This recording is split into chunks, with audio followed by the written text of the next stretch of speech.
Hello बच्चों, आज हम पढ़ने वाले हैं about DNA fingerprinting. Okay, so DNA fingerprinting एक अलग सा बहुत ही मजेदार सा टॉपिक है, राइट। आज के टाइम में डीएनए फिंगरप्रिंटिंग बहुत ज्यादा यूज होता है कुछ पैटर्नल डिस्प्यूट सॉल्व करने के लिए, है ना। मर्डरर कौन है ये सब फाइंड करने के लिए डीएनए फिंगरप्रिंटिंग आज के टाइम में बहुत ज्यादा यूज होता है, राइट। बट ये करते कैसे हैं वो हम आज सीखेंगे, राइट। एक सिंपल सा क्वेश्चन आ जाता है कितनी बार कॉम्पिटिटिव एग्जाम में कि ये डीएनए फिंगरप्रिंटिंग डेवलप किसने किया था, तो it was develop by Alex Jeffrey. Doctor Alex Jeffrey develop this technique of DNA fingerprinting, ठीक है। एलेक्स जेफरी ने ये टेक्निक डेवलप करी है, आपको याद रखना है। ओके, वाइड एप्लीकेशंस है बच्चों डीएनए फिंगरप्रिंटिंग के, बहुत ज्यादा सस्पेक्ट है।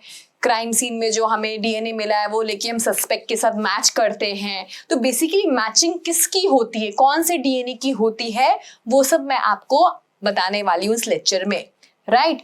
तो बेटा आराम से इस टॉपिक को समझना। Okay, so let's start with DNA fingerprinting. सबसे पहले बात करते हैं पर्पस की, कि बेटा पर्पस क्या है डीएनए फिंगरप्रिंटिंग करने का। ओके, सो देखिए ये एक टेस्ट ट्यूब है,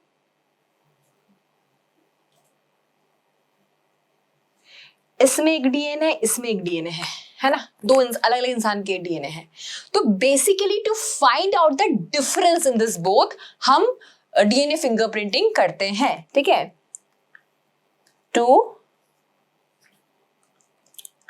फाइंड आउट द डिफरेंस, है ना। ये समझो ये वाला एक ह्यूमन ए का है, ये ह्यूमन बी का है, तो दोनों में क्या डिफरेंसेस है वो पता लगाने के लिए हम डीएनए फिंगरप्रिंटिंग करते हैं। ओके, सो बच्चों हमने ह्यूमन जीनोम प्रोजेक्ट पढ़ा है, हमें पता है टोटल बेसिस, अगर मैं हैप्लॉइड सेट की बात करूं it is 10⁹ base pair. Haploid set की बात करूं बेटा मैं, ये है ना हैप्लॉइड सेट की बात कर रही हूँ कि एक सेल में हैप्लॉइड डीएनए कितना होगा, ह्यूमन में कितना होगा, इट इज 3 × 10⁹ बेस पेयर्स, ठीक है, हमें पता है ये चीज। अब बच्चों जब ह्यूमन जीनोम प्रोजेक्ट हुआ था तो उसके थ्रू हमें पता चल गया था क्या कि 99.9% डीएनए हम सब में क्या है बेटा, 99.9% डीएनए हम सब में सेम है बच्चों। 99.9% डीएनए हम सब ह्यूमंस में सेम है। तो डिफरेंस कितना है, डिफरेंस है just 0.1% is the difference. 0.1% DNA जो है बच्चा लोग वो क्या है, हम सब में डिफरेंट है ना। ये एक फाइंडिंग थी ना ह्यूमन जीनोम प्रोजेक्ट की कि 99.9% हम सबका जो डीएनए है वो सेम है, जो डिफरेंस है वो जो 0.1% है। पर बेटा ये भी अपने आप में बहुत बड़ा डिफरेंस है। जो 0.1% डिफरेंस है it is like approximately 3 × 10⁶ base pair. इतना हम सब में क्या है बेटा, डिफरेंस है। तो अलग अलग दिखने के लिए इतने डिफरेंसेस काफी है। तो अगर मैं बात करूं तो ये भी क्या है, एक बहुत ही लार्ज अमाउंट का डीएनए है। It is also very large for DNA sequencing. It is also very large DNA for sequencing, right. So इसको सीक्वेंसिंग करना पॉसिबल नहीं है। तो बेटे डीएनए फिंगरप्रिंटिंग में हम सीक्वेंसिंग नहीं करते हैं, समझिए इस बात को। डीएनए फिंगरप्रिंटिंग में हम सीक्वेंसिंग नहीं करेंगे। So we need some another method, we need some another method to find out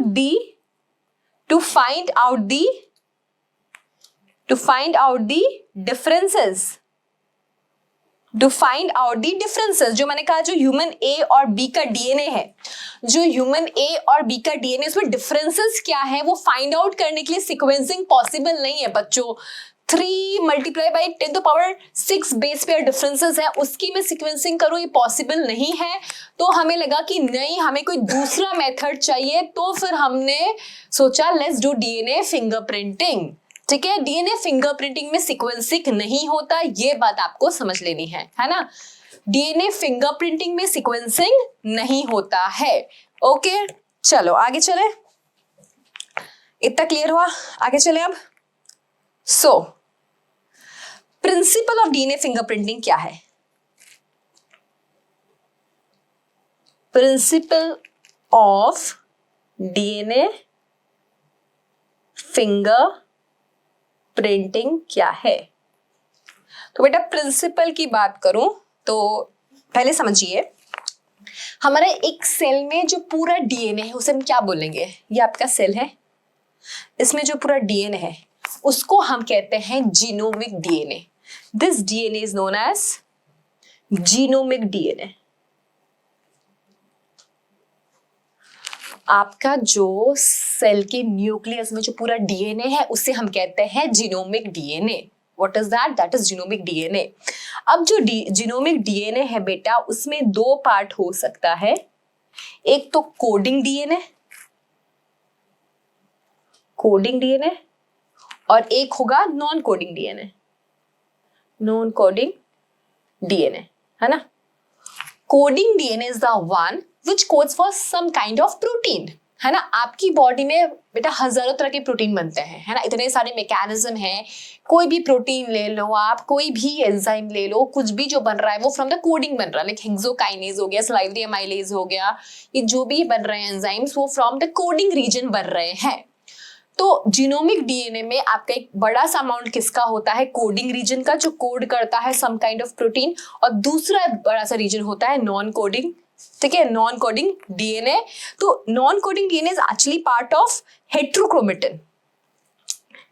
it is a part of heterochromatin, है ना। हेट्रोक्रोमेटिन सीखा था ना हमने, कहाँ होता है? लाइक समझो ये आपका क्रोमोसोम है, this is centromere and this is telomere, है ना। तो यहां पे जो रीजन है, यहां पे जो मिलेगा, है ना, this will be basically your heterochromatin, है ना। सेंट्रोमियर से लेके टीलोमियर तक जो पार्ट होता है दैट फॉर्म्स योर हेट्रोक्रोमेटिन। ये ट्रांसक्रिप्शनली मतलब हम बोलते हैं ना इनएक्टिव रहता है ऐसा।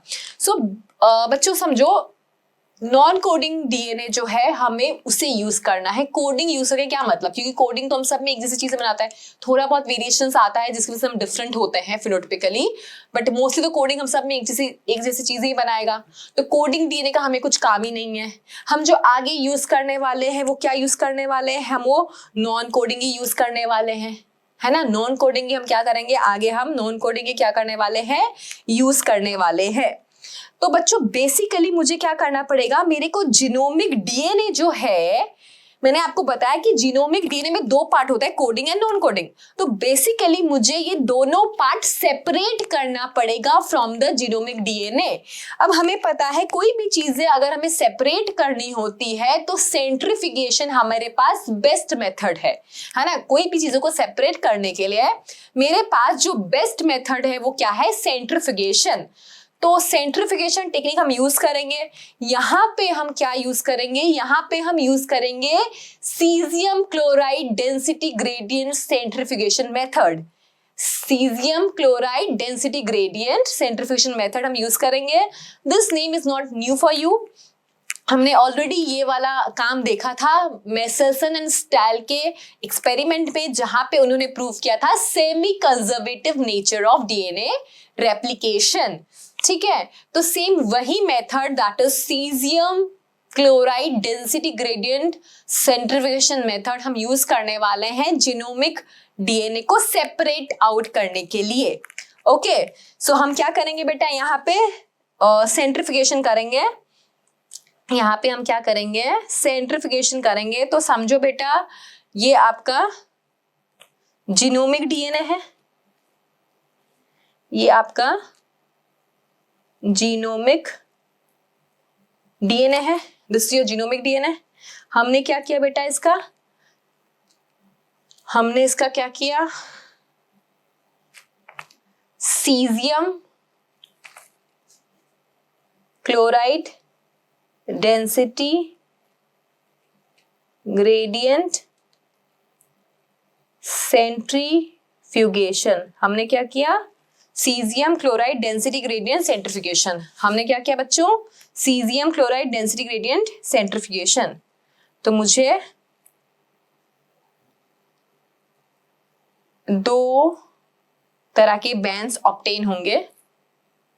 एक ये वाला बैंड मिलेगा मुझे, है ना, इसको मैं बोलूंगी बल्क जीनोमिक डीएनए। क्या बोलेंगे इसे अपन, bulk genomic DNA. This also known as primary DNA. इसको हम प्राइमरी डीएनए भी बोल सकते हैं। दूसरा बेटा मुझे मिलेगा कुछ हैवी डेंसिटी के बैंड्स, है ना, क्योंकि देखो नीचे मिल रहा है ना, तो जो नीचे मिलेगा उसकी डेंसिटी ज्यादा होती है, जो नीचे मिलेगा उसकी डेंसिटी ज्यादा होगी। तो हैवी डेंसिटी के बैंड्स जिसे हम बोलेंगे satellite DNA, satellite DNA. And this forms your secondary DNA, this forms your secondary DNA. ठीक है, तो क्या मिला मुझे, एक तो मेरे को मिला बल्क जीनोमिक डीएनए और दूसरा मिला मुझे सैटेलाइट डीएनए सेकेंडरी डीएनए, है ना। अब देखो बल्क जीनोमिक डीएनए जो है वो कैसा होता है बेटा, वो मतलब सबका सेम ही होता है ना। It is like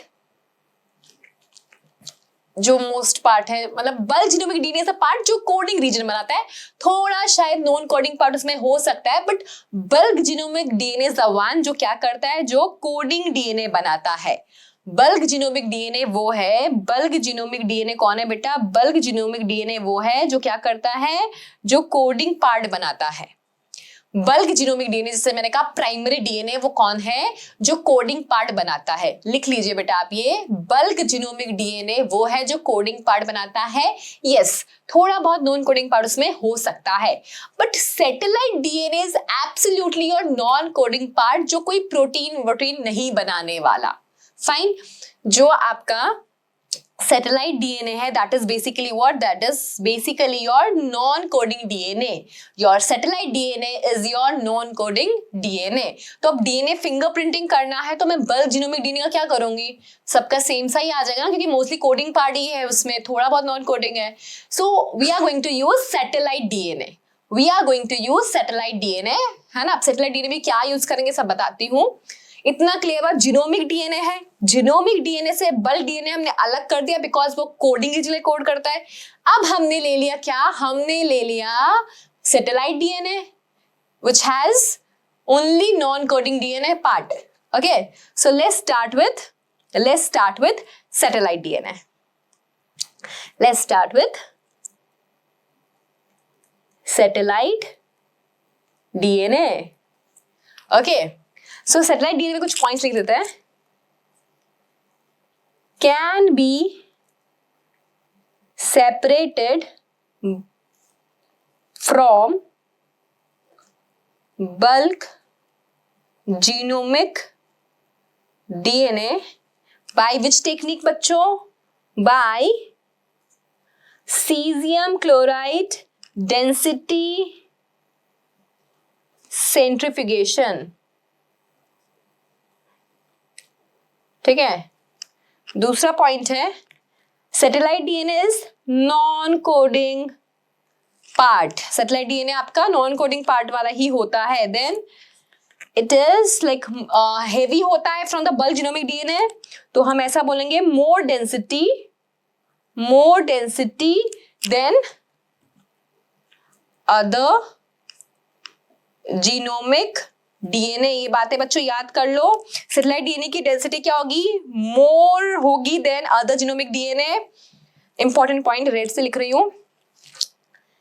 it has many repetitive sequences. जो सैटेलाइट डीएनए होता है उसमें क्या होता है, बहुत सारे रिपीटेटिव सीक्वेंसेस होते हैं। रिपीटेटिव डीएनए बहुत ज्यादा होता है किसमें, सैटेलाइट डीएनए में। और एक बात जो है सेटेलाइट डीएनए की वो है it shows high degree of polymorphism, high degree of polymorphism is seen. ठीक है, सो सेटेलाइट डीएनए की ये फीचर्स हैं, इसलिए हमने सेटेलाइट डीएनए चूज किया फॉर डीएनए फिंगरप्रिंटिंग। एक तो क्या है, आप इजीली से सेपरेट कर सकते हो from the bulk genomic DNA, है ना, लाइक जो बल्क जीनोमिक डीएनए से आपने सेपरेट कर लिया by caesium chloride density gradient centrification. ये नॉन कोडिंग पार्ट ही है, ओके बढ़िया है, इसकी डेंसिटी ज्यादा होती है, okay. It has repetitive sequences, क्या होते हैं समझा रही हूं आगे। इट हैज रिपीटेटिव सीक्वेंसेस, मतलब कुछ कुछ डीएनए बार बार रिपीट हो रहा है, ऐसा रिपीटेटिव सीक्वेंसेस होते हैं, रिपीटेटिव डीएनए होता है सेटेलाइट डीएनए के पास। And it shows high degree of polymorphism. ये पॉलीमॉर्फिज्म भी हमें बहुत काम आने वाला है फॉर डीएनए फिंगरप्रिंटिंग। ओके, तो सबसे पहले देखते हैं कि रिपीटेटिव डीएनए क्या होता है ना। सबसे पहले देखते हैं बेटा रिपीटेटिव डीएनए होता क्या है। What is repetitive DNA?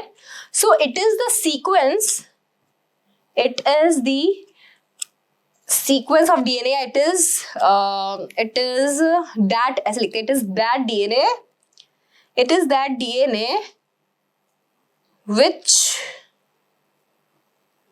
is repeating several times, which is repeating several times। जैसे for example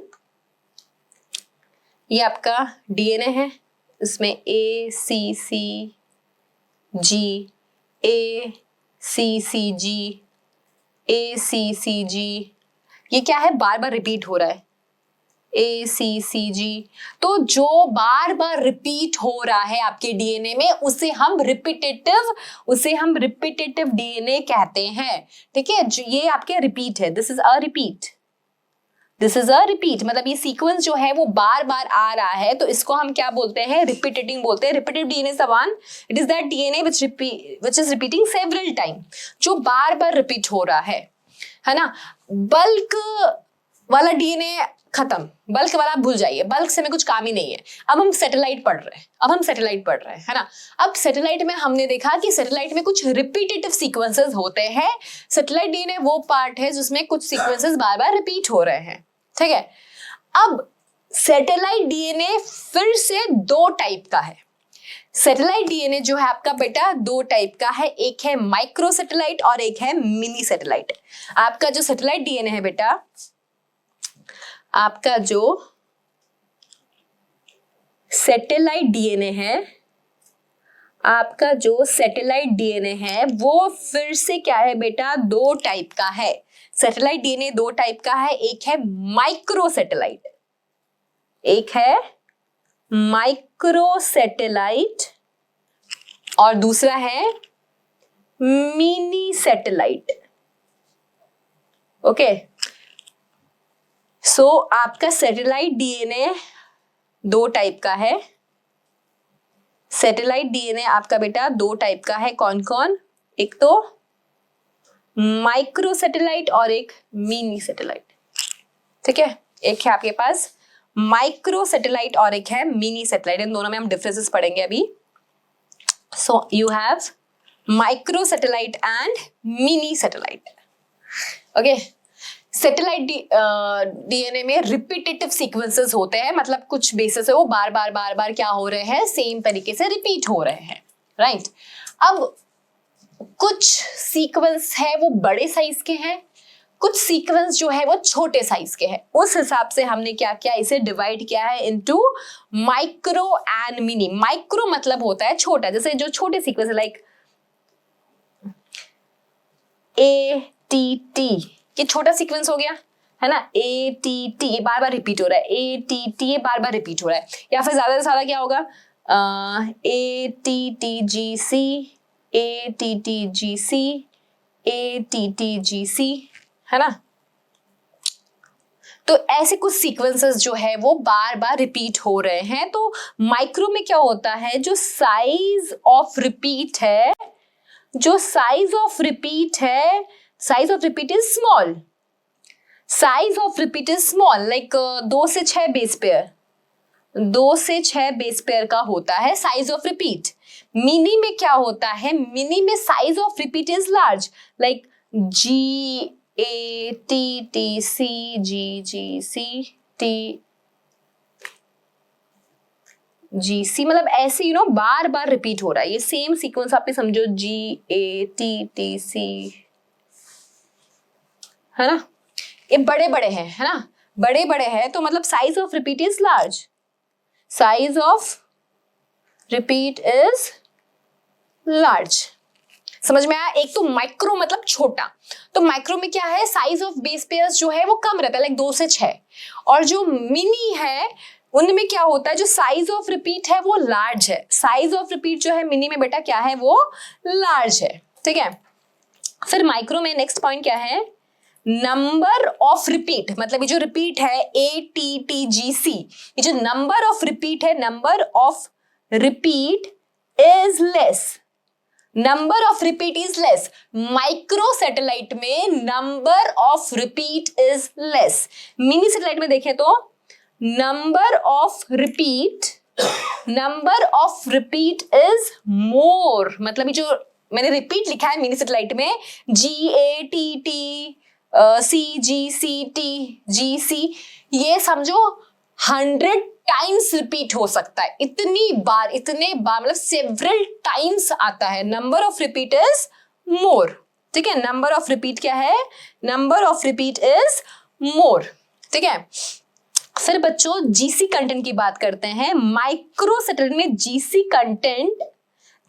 content is less, microsatellite में क्या होता है बच्चों, GC कंटेंट इज लेस, जबकि मिनी सैटेलाइट में GC कंटेंट जो होता है, GC कंटेंट इज लेस का अपोजिट क्या होगा, मोर, GC कंटेंट इज मोर, मतलब बहुत बार GC आता है, आप देख भी रहे हो यहाँ पे ऐसे GC आया हुआ है ना, इसमें बस हाँ ऐसे, तो और ऊपर वाले में तो आया ही नहीं है, तो बेसिकली इसमें क्या होता है, GC कंटेंट लेस होता है। जो माइक्रो सैटेलाइट है उसमें GC कंटेंट कम होता है, जबकि मिनी सैटेलाइट में GC कंटेंट जो है बेटा वो बहुत बार आता है। अगर GC कंटेंट बेटा कम है तो क्या होगा, density of DNA is less, इस केस में क्या होता है, density of DNA is less, और यहाँ पे GC कंटेंट क्योंकि ज्यादा है इन मिनी सैटेलाइट, तो density of DNA is more, density of DNA is more. Mini satellite में क्या होता है बेटा, डेंसिटी ऑफ DNA जो है वो ज्यादा होता है, मिनी में क्या होता है, density of DNA is more. इतना सब क्लियर हो गया। लास्ट पॉइंट है, क्योंकि माइक्रो सैटेलाइट में जो रिपीट है वो छोटे छोटे हैं, इसके लिए हमने एक वर्ड दिया है STR, short tandem repeat, short tandem repeat, short tandem repeat. Mini में हमने एक वर्ड दिया है VNTR, variable number of tandem repeat, variable number of tandem repeat, ठीक है बच्चों, ये फुल फॉर्म याद रखना है आपको। माइक्रो सैटेलाइट में क्या है, STR मिलते हैं short number of tandem repeat, और VNTR मिलते हैं किसमें, मिनी सैटेलाइट में, variable number of tandem repeat. VNTR के बारे में बात होगी, डोंट वरी। पहले रिपीटेटिव वाला जो था मैंने आपको बताया, सैटेलाइट DNA में रिपीटेटिव सीक्वेंसेस होते हैं, तो रिपीटेटिव कैसे होते हैं, रिपीटेटिव जो होते हैं वो माइक्रो भी हो सकता है, मिनी भी हो सकता है। माइक्रो मतलब छोटे छोटे सीक्वेंसेस है, और मिनी मतलब बड़े बड़े सीक्वेंसेस है, रिपीट हो रहे हैं। GC कंटेंट भी किसमें ज्यादा है, मिनी में ज्यादा है। तो अब हम एक और चीज के लिए श्योर हो गए हैं कि DNA फिंगरप्रिंटिंग में हम आगे किसको लेकर जाएंगे, हम आगे मिनी सैटेलाइट को लेके जाएंगे। ठीक है, हम जीनोमिक डीएनए से स्टार्ट हुए थे, जीनोमिक डीएनए में से हम सैटेलाइट डीएनए में आए। अब सैटेलाइट डीएनए हमने देखा दो टाइप का होता है, micro satellite and mini satellite. अब हम आगे क्या लेके जाने वाले हैं जो हमें काम लगेगा in DNA fingerprinting, that is minisatellite. क्यों? Because it has VNTR, that is variable number of tandem repeats. हमें वीएनटीआर कहाँ मिलते हैं? हमें वीएनटीआर मिलते हैं मिनी सैटेलाइट में। इसलिए हम डीएनए फिंगरप्रिंटिंग में आगे क्या यूज करेंगे? हम डीएनए फिंगरप्रिंटिंग में आगे मिनी सैटेलाइट यूज करने वाले हैं, राइट? समझ में आ गया अबाउट सैटेलाइट डीएनए एवरीथिंग, क्या होता है माइक्रो एंड मिनी? देख लीजिए डिफरेंस।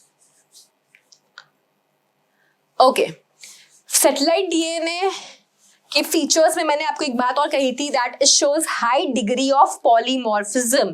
तो अब उसकी बात कर लेते हैं पहले। पॉलीमॉर्फिज्म मतलब क्या होता है? पॉलीमॉर्फिज्म, तो polymorphism is basically genetic level variation. Genetic level variation, polymorphism is genetic level variation. For example, this is a DNA, ठीक है, ये डीएनए है, यहां पे जैसे सीक्वेंसेस है,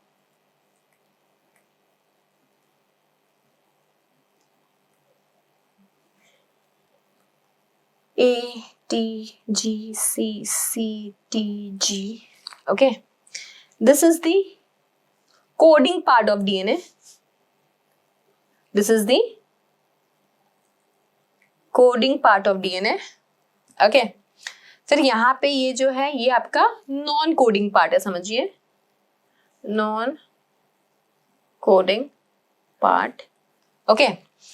यहाँ पे कुछ सीक्वेंस है A T G C A G G T A C C T, है ना ये आपके, अरे मैंने अलग अलग क्यों लिख दिया, एक सेकेंड बच्चों, ये आपके नॉन कोडिंग में रिपीटेटिव सीक्वेंस है ATGC ATGC, ऐसा समझ लीजिए, है ना, रिपीटेटिव सीक्वेंसेस है, okay. Listen very carefully, polymorphism समझिए, आपका डीएनए है ये, है ना, इसमें ये वाला पार्ट जो बताया मैंने कोडिंग पार्ट बताया, एक वाला पार्ट आपको बताया नॉन कोडिंग बताया है, उसमें रिपीटेटिव है नॉन कोडिंग में, कोडिंग में आई है ये जो सीक्वेंसेस है ATGCT ऐसे।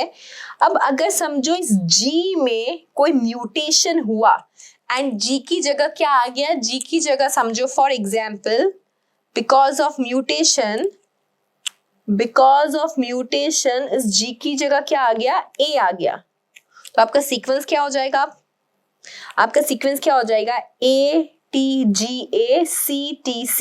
तो ये A आने की वजह से क्या हो जाएगा, आपका जो प्रोटीन है, क्योंकि ये डीएनए है, डीएनए से क्या बनेगा, आरएनए, एमआरएनए बनेगा, एमआरएनए से प्रोटीन बनेगा। तो ऐसा हो सकता है ये ए आने की वजह से, क्योंकि ये म्यूटेशन जो हुआ इसकी वजह से प्रोटीन में चेंज हो सकता है, may be change in protein, protein में चेंज हो सकता है, एग्री करेंगे ना, प्रोटीन में चेंज हो सकता है, right. And that mutation can be beneficial, that mutation can be harmful, because of this mutation that can मतलब डेथ भी हो सकती है, और अगर because of this mutation death हो गई तो ये म्यूटेशन आगे जनरेशन में कैरी फॉरवर्ड नहीं होगा। Getting my point? अब समझो आते हैं अपन नॉन कोडिंग रीजन में, यहाँ पे भी क्या हुआ बेटा, यहाँ पे भी समझो इस C में कोई म्यूटेशन आया एंड C की जगह आपका T आ गया, C की जगह क्या हो गया, आपका T आ गया, C की जगह क्या हुआ, आपका T आ गया, ATGT, है ना, क्या हुआ ये बेटा, ये आपका म्यूटेशन हुआ। तो बेटा इस म्यूटेशन से क्या कोई फर्क पड़ेगा, हाँ, इस म्यूटेशन से there will be no effect, इस म्यूटेशन से there will be no effect on phenotype, इस म्यूटेशन से फिनोटाइप पे कोई फर्क नहीं पड़ेगा, because this is the non coding region, this is the non coding region, and you know very well that non coding region do not participate in any kind of protein formation. तो कोई phenotype में change नहीं आएगा. So बेटा ये जो है non coding part, non coding part में क्या हो सकता है, नॉन कोडिंग पार्ट में क्या हो सकता है, पॉलीमॉर्फिज्म हमें दिख सकता है एंड हम वो पॉलीमॉर्फिज्म यूज करेंगे इन डीएनए फिंगरप्रिंटिंग. एक्चुअली क्या है, जो पॉलीमॉर्फिज्म है is a result of mutation. जो पॉलीमॉर्फिज्म है, polymorphism is a result of mutation.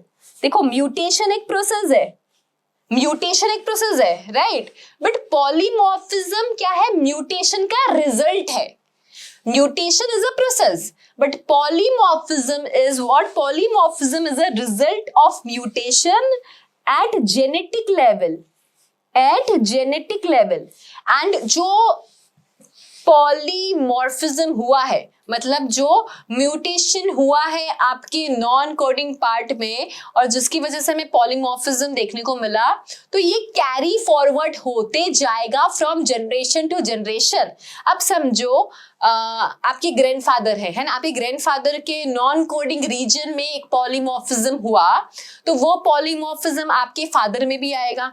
वो पॉलीमॉर्फिज्म, वो जो चेंज आया, मतलब वो जो म्यूटेशन हुआ वो आपके फादर में भी आएगा, आपके फादर से वो आप में भी आएगा, right, that kind of thing. तो ये क्या होता है, जो नॉन कोडिंग में रीजन में पॉलीमॉर्फिज्म ऑब्जर्व हुआ, ये जेनेटिक लेवल पे वेरिएशन आया, ये पॉलीमॉर्फिज्म कैरी फॉरवर्ड होता है एक फैमिली ट्री में, एक पेडिग्री में ये कैरी फॉरवर्ड होते रहता है. गेटिंग माय पॉइंट, समझ में आया? थोड़ा और डिस्कस करते हैं पॉलीमॉर्फिज्म, थोड़ा और लिखते हैं, है ना, इसके बारे में, सो आपको और क्लियर हुए. Polymorphism, polymorphism is change in DNA sequence by mutation. Change in DNA sequence by mutation. Polymorphism is change in DNA sequence by mutation. अब बेटा वो change आपके coding region में हो सकता है, can occur in coding region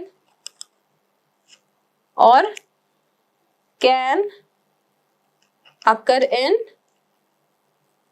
non-coding region. अब अगर बेटा वो कहाँ हुआ, अगर हुआ कोडिंग रीजन में, अगर वो हुआ कोडिंग रीजन में, दो केस आएंगे अपने पास. Can produce some other allele, can produce some other allele, या फिर can produce some harmful effect, can produce harmful effect. अब अगर वो हार्मफुल इफेक्ट हुआ, तो अगर वो हार्मफुल इफेक्ट हुआ तो सर्वाइवल बिकम डिफिकल्ट और अल्टीमेटली क्या होगा, ultimately it will lead to death. Death हो गई, क्यों डेथ हो गई, ड्यू टू लाइक कुछ अनअप्रोप्रिएट बन गया तो डेथ हो गई, तो डेथ होने की वजह से ये पॉलीमॉर्फिज्म लॉस हो गया, है ना. सो पॉलीमॉर्फिज्म मतलब जो चेंज हुआ वो पॉलीमॉर्फिज्म इज लॉस, क्योंकि जिस इंसान में हुआ वही मर गया, तो आगे पॉलीमॉर्फिज्म कैरी फॉरवर्ड कैसे होगा.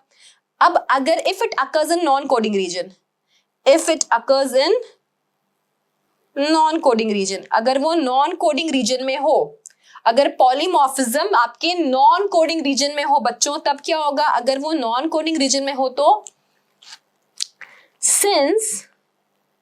since this region is not expressed, this region is not expressed, ये रीजन एक्सप्रेस नहीं होता, तो फिर ये रीजन एक्सप्रेस ही नहीं होता तो नेचुरल सा बात है एक्सेप्ट हो जाएगा, है ना. So it is not rejected, it is not rejected या इट इज एक्सेप्टेड. जो आपको लिखना है पॉजिटिव सेंटेंस लिख लीजिए, अगर इट इज एक्सेप्टेड भी लिख सकते हैं आप.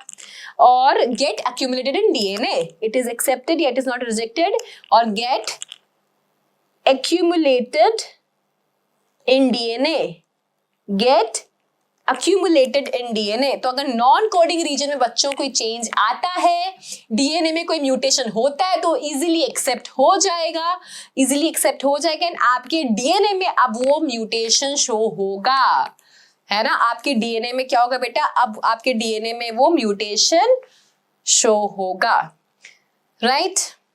क्लियर हो गया। तो हम शुरू हुए थे जीनोमिक डीएनए से, बल्क डीएनए अलग कर दिया, सैटेलाइट डीएनए ले लिया, सैटेलाइट में भी हमने फिर मिनी सैटेलाइट ले लिया। तो बेसिकली हमें ये पॉलीमॉर्फिज्म कहाँ देखने को मिलेगा, हमें ये पॉलीमॉर्फिज्म मिनी सैटेलाइट में देखने को मिलेगा। हम लोग को ये पॉलीमॉर्फिज्म कहाँ देखने को मिलेगा बेटा, हम लोग को ये पॉलीमॉर्फिज्म मिनी सैटेलाइट में देखने को मिलेगा। तो mini satellite use in DNA fingerprinting, हमें पता ही है ये mini satellite is used in DNA fingerprinting, है ना। मिनी सैटेलाइट यूज होता है इन DNA fingerprinting, mini satellite is used in DNA fingerprinting. Fine. अब देखो कैसे, अगेन ये आपका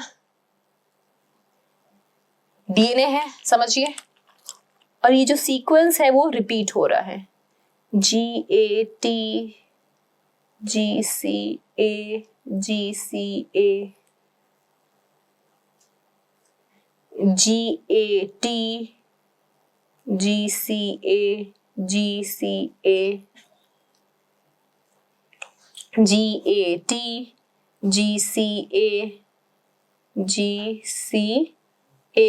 मतलब ये जो सीक्वेंस है बेटा, ये जो रिपीट है वो मतलब कितनी बार हो सकता है, it can be like 0.1 to 20 KB का हो सकता है ना। और रिपीट कितना हो सकता है, 100 टाइम्स हो सकता है। मतलब ये 0.1 मतलब 100 बेस पेयर से लेके आपका 20,000 बेस पेयर का हो सकता है। जैसे मैंने यहाँ पे तो थोड़ा ही लिखा ना, लाइक 1 2 3 4 5 6 ऐसे जो भी है, 8 लिखे होंगे मैंने तो it can be like 100 to 20,000 basis हजारों बार रिपीट हो रहे हैं। कहाँ, मिनी सैटेलाइट पे, है ना। ये क्या हो रहे हैं, रिपीट हो रहे हैं, कितने हजारों बार ये रिपीट हो रहे हैं, है ना। तो समझो फॉर एग्जाम्पल ये जो रिपीट है मैंने ले लिया कि ये जो सीक्वेंस है, जैसे 1 बार आया, फिर 2 बार आया, 3 बार आया, 4 बार आया, 5 बार आया, ऐसे करके ये समझो यहाँ तक है ना, 100 टाइम्स।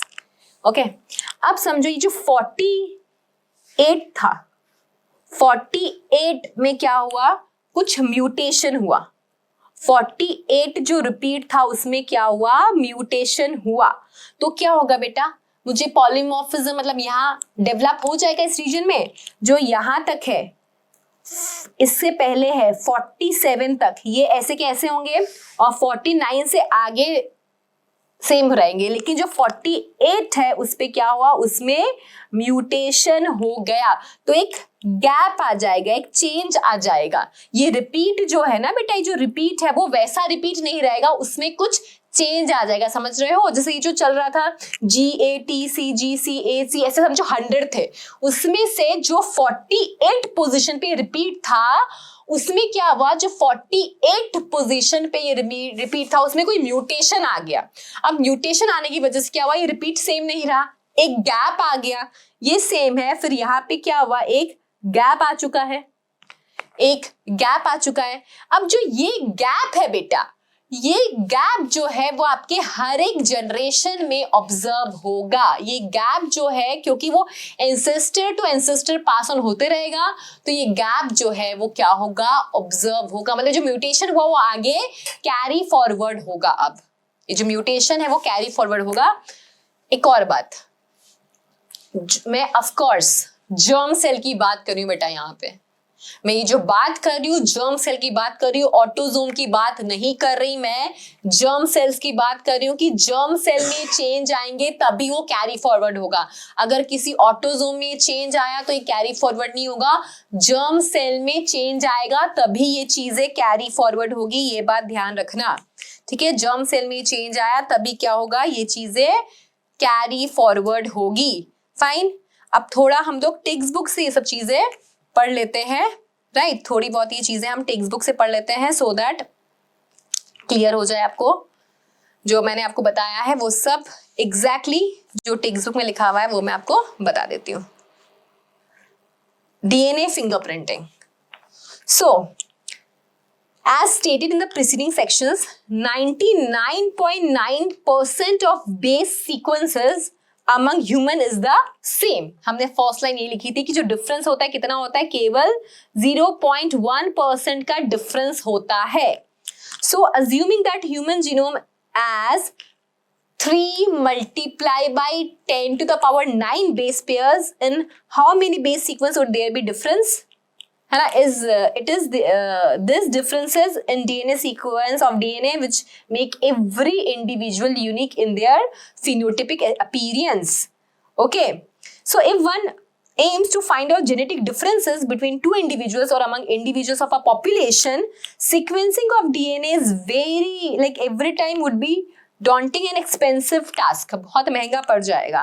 बताइए आपको ह्यूमन जीनोम प्रोजेक्ट कितना महंगा प्रोजेक्ट था। Imagine trying to compare 2 sets of 3 multiply by 10 to the power 6 base पे जो डिफरेंसेस है हम लोगों में। DNA fingerprinting is a quick way to compare the DNA sequence of any 2 individuals. तो इसका बार बार सीक्वेंसिंग करना इज नॉट पॉसिबल, तो हमने क्या किया, DNA फिंगरप्रिंटिंग यूज करने का सोचा। सुनिए, DNA fingerprinting involves identifying differences in some specific region of DNA sequence called repetitive DNA. जो DNA क्या होता है, stretches of DNA जो बार बार repeat हो रहा है वो लेते हैं, because in this sequence a small stretch of DNA is repeated several times, many times. This repetitive DNA are separated from the bulk genomic DNA as different peaks during density gradient centrifugation. जो हमने कहा था band बनाया था, वो अगर आप computer पे देखेंगे तो आपको ग्राफ की जैसे पीक मिल जाएगा। ओके, क्या यूज करेंगे हम, caesium chloride density gradient centrification. The bulk DNA form a major peak and other small peaks are referred as satellite DNA. So depending on the base composition, AT rich या GC rich, length of segment, number of repetitive units, satellite DNA को हमने कैसे classify किया है, satellite DNA को हमने classify किया है as micro satellite and mini satellite. Satellite DNA को हमने क्लासीफाई किया as micro satellite and mini satellite. These sequences normally do not code for any protein. Satellite DNA आपकी बॉडी में कोई प्रोटीन नहीं बनाता, but they form a large portion of human genome. Human genome का large portion बनाता है। This sequence show high degree of polymorphism, बताया था आपको मैंने, and form basis of DNA fingerprinting. Polymorphism की वजह से हम डीएनए फिंगरप्रिंटिंग कर रहे हैं। Since DNA from every tissue such as blood, hair follicle, skin, bone, saliva, sperm, etc. from an individual show the same degree of polymorphism, they become very useful identification tool in forensic applications. जो DNA हम इनमें से किसी भी चीज से ले सकते हैं, blood से, hair follicle से, skin से, bone, saliva, sperm, anything. Further, as the polymorphism are inheritable from parent to children.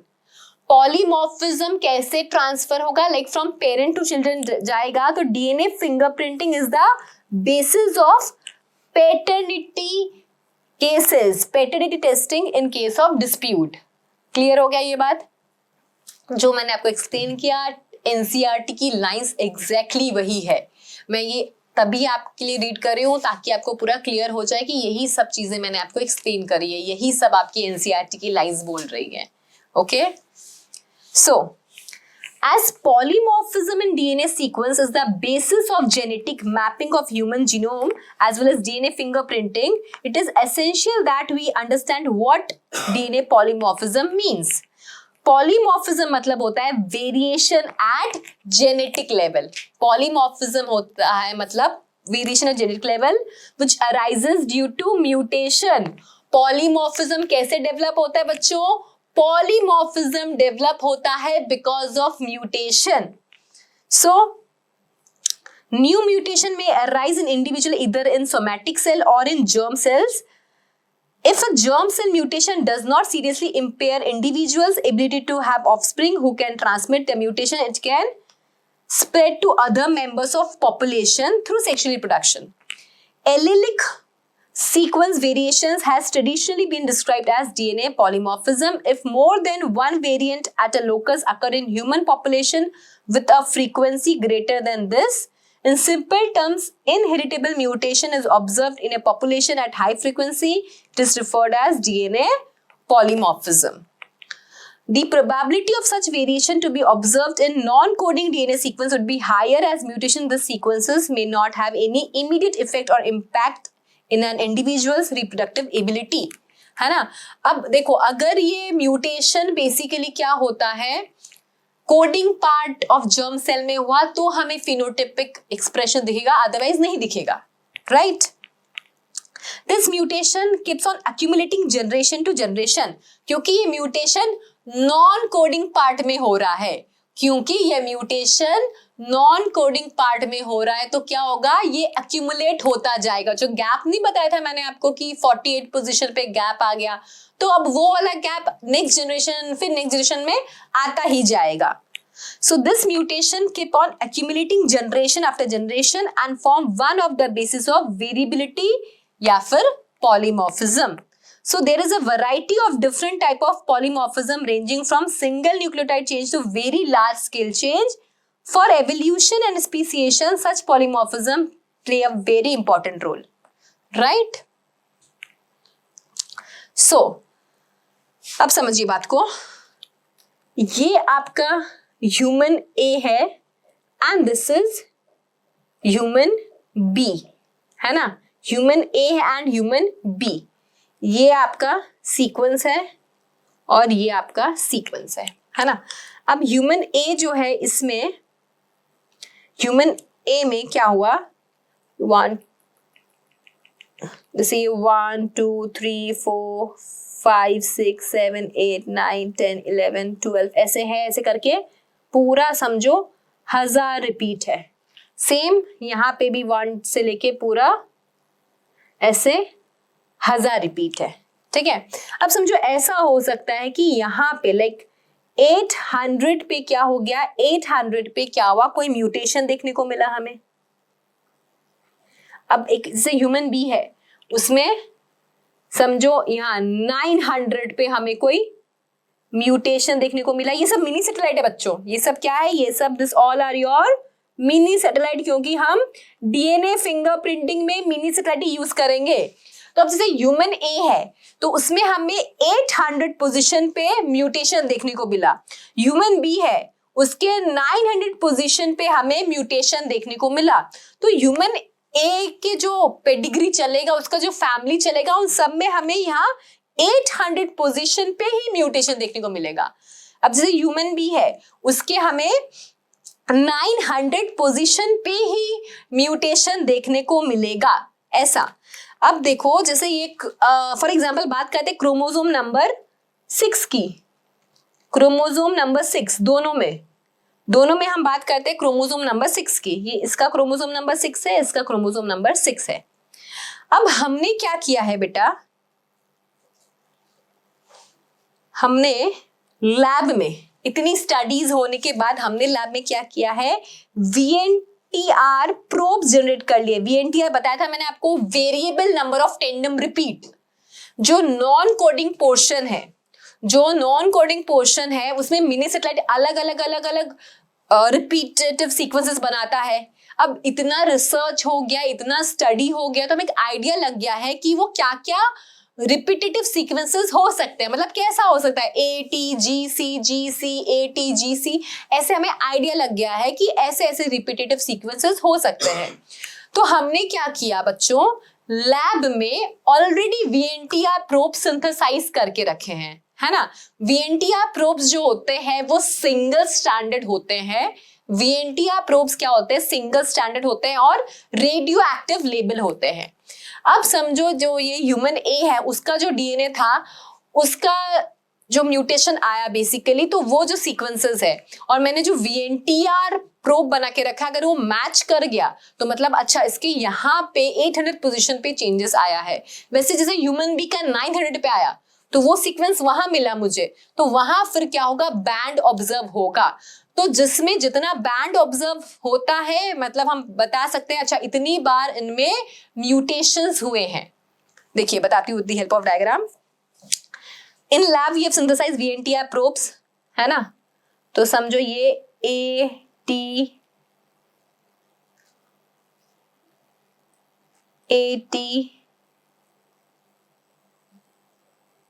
GC ATGC ऐसे, फिर ATGC ATGC,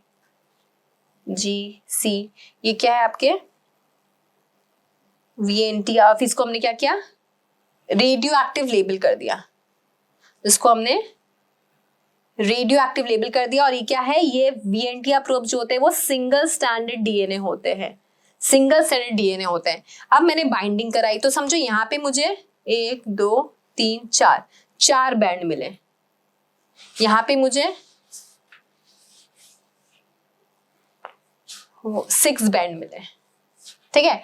तो ये क्या हुआ बच्चों, यहाँ पे क्या हुआ, यहाँ पे मुझे 4 बैंड मिले, यहाँ पे 6 बैंड मिले। तो बेसिकली कि कितनी बार इनमें ऐसे तरह के म्यूटेशंस हुए हैं मुझे वो पता लग जाएगा। मैचिंग हुई है बेटा, ये क्या हुई है, मैचिंग हुई है। ये VNTR प्रोब जो मैंने जनरेट किया ना, ये जाके वहां पे लग गया। इस सीक्वेंस, इस जो DNA के सीक्वेंस से 800 पोजीशन पे चेंज आया या और भी ऐसे कुछ चेंजेस आए हैं, तो उससे मुझे क्या है, बैंड ऑब्जर्व हो जाएंगे। वो बैंड ऑब्जर्व होंगे तो मुझे पता चल जाएगा कि इस इंडिविजुअल में ये कितनी बार चेंज आया है, कितने मतलब variable number of tandem repeats, कितनी बार ये वेरिएशंस हुए हैं, कितनी बार पॉलीमॉर्फिज्म हुआ है, वो पता चल जाएगा। तो अब ह्यूमन A का हुआ है, ह्यूमन B का हुआ है, तो दोनों में डिफरेंसेस है ना, दोनों में डिफरेंसेस है।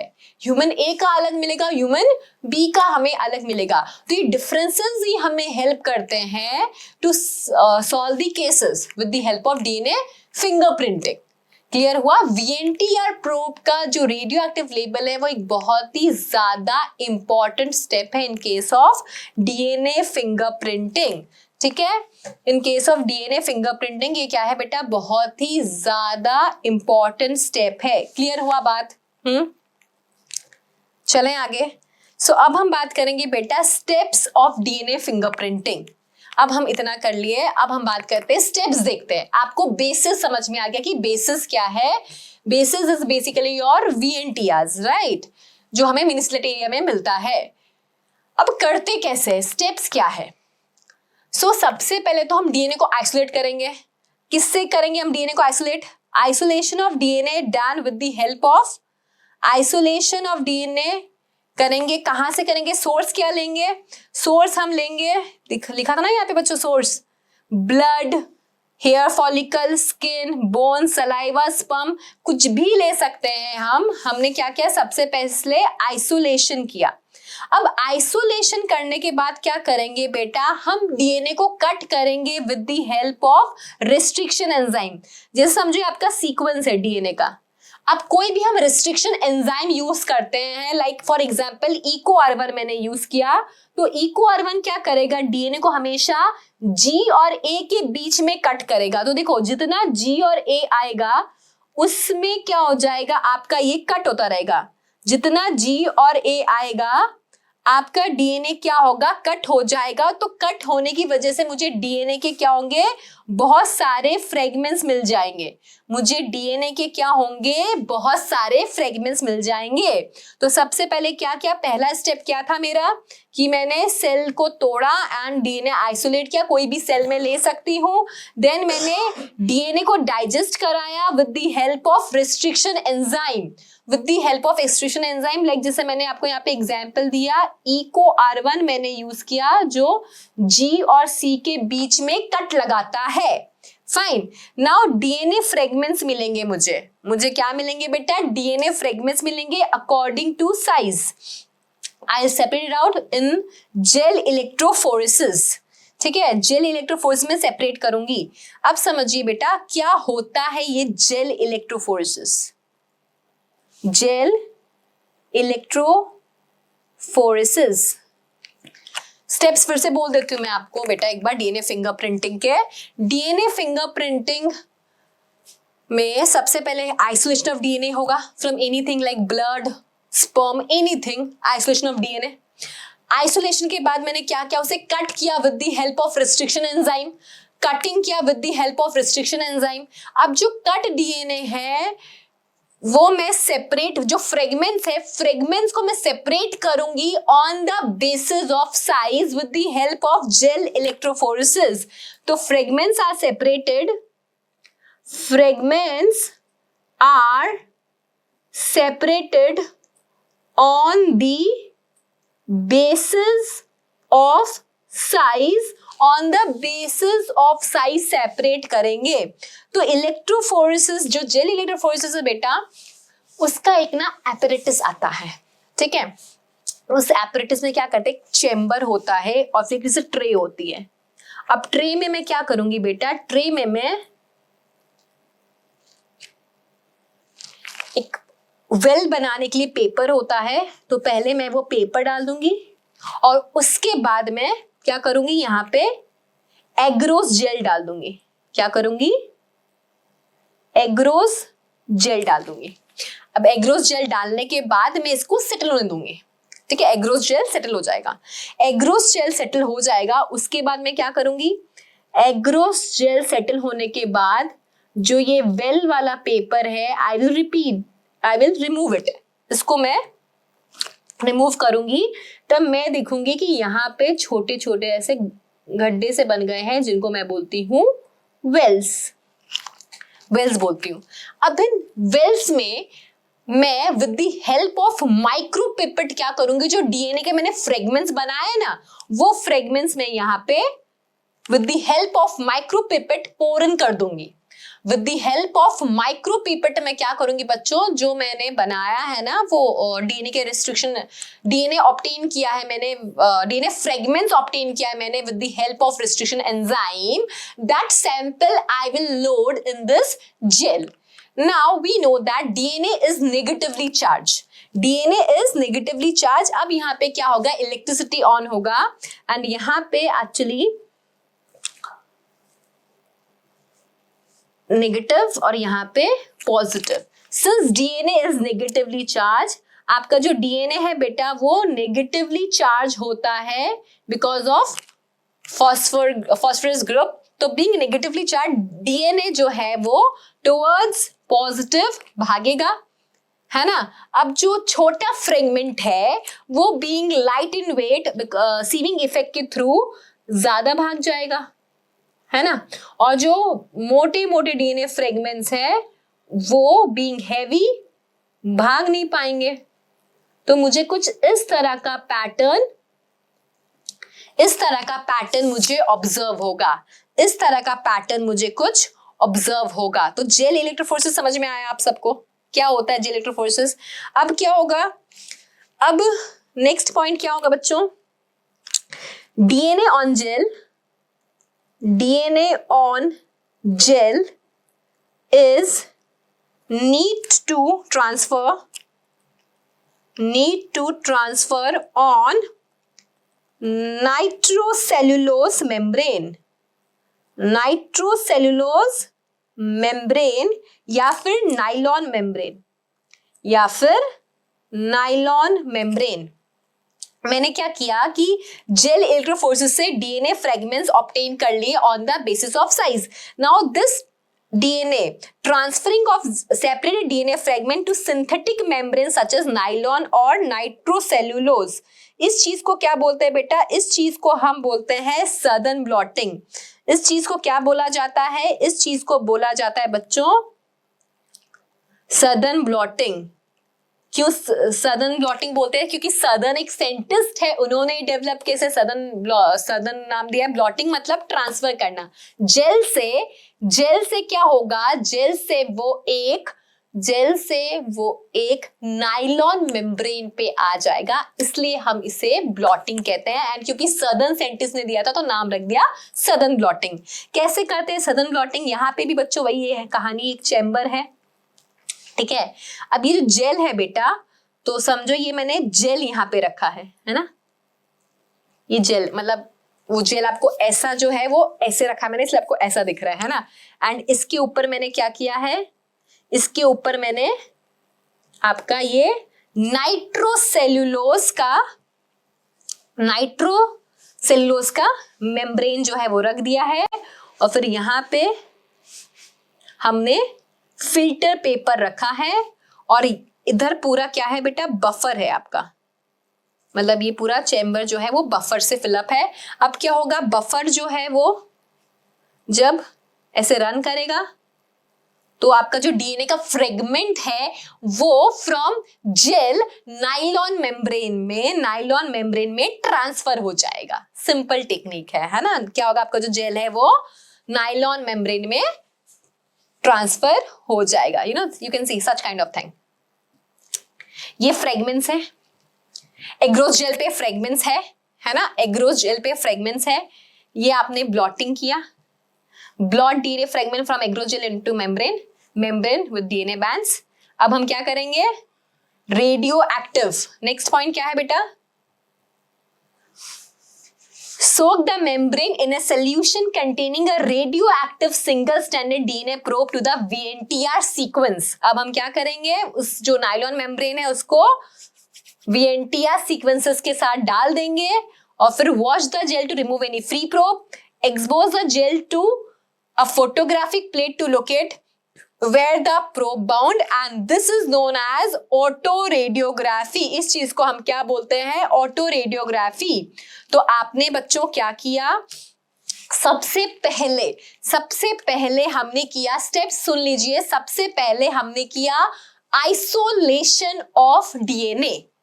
आइसोलेशन ऑफ डीएनए करने के बाद क्या किया मैंने, डीएनए का फ्रेगमेंट बहुत बड़ा है, with the help of restriction enzyme मैंने डीएनए को कट किया। जब मैंने डीएनए को कट किया with the help of restriction enzyme, मुझे बहुत सारे फ्रेगमेंट्स ऑब्टेन हुए। उन फ्रेगमेंट को मैंने on the basis of site separate किया, किसमें, जेल इलेक्ट्रोफोरेसिस में। जेल इलेक्ट्रोफोरेसिस वाली टेक्निक मैंने आपको पूरी समझाई अभी, राइट। फिर जेल इलेक्ट्रोफोरेसिस करने के बाद on the basis of size मुझे डीएनए के फ्रेगमेंट्स मिल गए। अब उन डीएनए वाले फ्रेगमेंट्स को मैं नाइलॉन मेम्ब्रेन में ट्रांसफर करूंगी। उन डीएनए फ्रेगमेंट्स को मैं नाइलॉन मेम्ब्रेन में ट्रांसफर करूंगी through a technique known as Southern blotting. Southern एक साइंटिस्ट का नाम है, ट्रांसफर को हम अंग्रेजी में ब्लॉटिंग कहते हैं, सदर्न ब्लॉटिंग। अब क्या हुआ, जो सदर्न ब्लॉटिंग है, अब मुझे क्या मिल गया, नाइलॉन मेम्ब्रेन में मेरे डीएनए फ्रेगमेंट्स है and those are single stranded. So उसमें क्या होगा, वीएनटीआर प्रोब्स में डालूंगी। अब जहां जहां वीएनटीआर प्रोब्स बाइंड कर जाएंगे, ठीक है, बाइंड कर गए, जो रीजन ऑफ डीएनए मतलब जहां पे बाइंडिंग नहीं हुई, वो कुछ ऐसे फ्रेगमेंट्स भी तो होंगे ना जहां पे वीएनटीआर प्रोब मैच नहीं करेंगे, उनको मैं वॉश ऑफ कर दूंगी, राइट। और फिर जहां वो जो मेरा स्ट्रक्चर है, कौन सा है, नाइलॉन मेम्ब्रेन, उसको फिर मैं क्या करूंगी, ऑटो रेडियोग्राफी में स्टडी करूंगी, है ना। Then I will study that in autoradiography. तब मुझे पता चल जाएगा कि भाई कितना % जो है वो मैचिंग हुई है। So detection, the method depends on the type of probe you use, reveals a band where your probe bound to the target sequence। बेटा जैसे सदर्न ब्लॉटिंग होती है, वैसे सदर्न ब्लॉटिंग के अलावा बच्चों एक नदर्न ब्लॉटिंग भी होती है। नदर्न ब्लॉटिंग होती है फॉर आरएनए। जब हम ऐसा कहते हैं ना, जेल से हम अगर वो नाइलॉन मेम्ब्रेन पे ट्रांसफर कर रहे हैं बट वो डीएनए की जगह आरएनए हो, तो उसे नदर्न ब्लॉटिंग कहते हैं। और एक वेस्टर्न ब्लॉटिंग भी होता है, वेस्टर्न ब्लॉटिंग होता है फॉर प्रोटीन। वेस्टर्न ब्लॉटिंग किसके लिए होता है बच्चों, वेस्टर्न ब्लॉटिंग होता है फॉर प्रोटीन, ठीक है। वेस्टर्न ब्लॉटिंग होता है किसके लिए, वेस्टर्न ब्लॉटिंग होता है फॉर प्रोटीन। तो southern blotting is for DNA, northern blotting is for RNA and western blotting is for proteins. ये बात याद रखना, ठीक है। वेस्टर्न ब्लॉटिंग किसके लिए होता है? प्रोटीन्स के लिए होता है, राइट? इतना समझ में आया? आगे चले, चलो। सो हम क्या बोलते हैं कि हम फॉरेंसिक में यूज करते हैं ना इसको। फॉरेंसिक में हम क्या करते हैं? डीएनए फिंगरप्रिंटिंग को यूज करते हैं। तो समझो ये मेरा सस्पेक्ट ए है, ये मेरा सस्पेक्ट बी है, ठीक है। तो मेरे को क्राइम सीन से क्या मिला है? क्राइम सीन से डीएनए मिला है, क्राइम सीन से डीएनए मिला है। अब मैं क्या करूंगी बेटा? जो डीएनए मिला उसको आइसोलेट करूंगी, आइसोलेशन के बाद रिस्ट्रिक्शन एंजाइम से डाइजेस्ट कराऊंगी, फिर जेल इलेक्ट्रोफोरेसिस करूंगी, फिर आपका सदर्न ब्लॉटिंग करूंगी और फिर वीएनटीआर प्रोब, ठीक है। सेम सस्पेक्ट के साथ भी यही, डीएनए पूरा आइसोलेट होगा, सस्पेक्ट बी का भी क्या होगा? डीएनए पूरा आइसोलेट होगा, राइट। अब क्या होगा?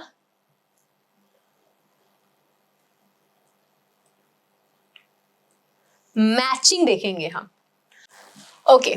तो अब वही चीज हम आपके टेक्स्ट बुक से समझते हैं, राइट। देखिए ये क्या है? DNA from crime scene. तो इसका मैंने वही स्टेप्स बेटा पूरा करूंगी, पूरा का पूरा वही स्टेप चलेगा इसका, ठीक है। जो सस्पेक्ट ए है उसका भी डीएनए निकालना, फिर रेस्ट्रिक्शन से करना, फिर बैंड्स ऑब्टेन करेंगे, सस्पेक्ट बी का भी हम बैंड्स ऑब्टेन करेंगे और फिर हम मैच करेंगे कि कितना बैंड जो है वो मिलता है। वही टेक्निक हम यूज करेंगे, सदर्न ब्लॉटिंग वगैरह जो है वो सब हम करने वाले हैं। तो ये देखिए जो सी है इसका मुझे बैंड कैसे मिला बच्चों? देखिए जो ये है क्रोमोसोम नंबर 7 to 16 लिया है, क्योंकि you have pair maternal paternal इस हिसाब से।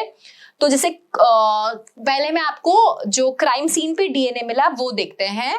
तो 11 पे देखिए आपको एक बैंड मिला है, फिर ये 7 वाला बैंड देखिए टेंडम रिपीट का यहां मिला आपको, फिर क्रोमोसोम 2 का बैंड यहां मिला, फिर वापस 2 का एक बैंड यहां मिला, देन 16 का एक बैंड यहां मिला और एक बैंड यहां मिला, है ना। एक आपका पैटर्नल है ऊपर वाला, देन नीचे वाला आपका मैटर्नल है। हर जगह ये आपका पैटर्नल क्रोमोसोम है, ये आपका मैटरनल क्रोमोसोम है, ऐसे बताया रखा है। और ये आपका इंडिविजुअल ए है, इंडिविजुअल बी है। तो इसका ये आपका पैटर्नल क्रोमोसोम, ये मैटरनल क्रोमोसोम। तो इसका भी वही मैंने कहा ना, सारे सेम हमने प्रोसेस किए, राइट।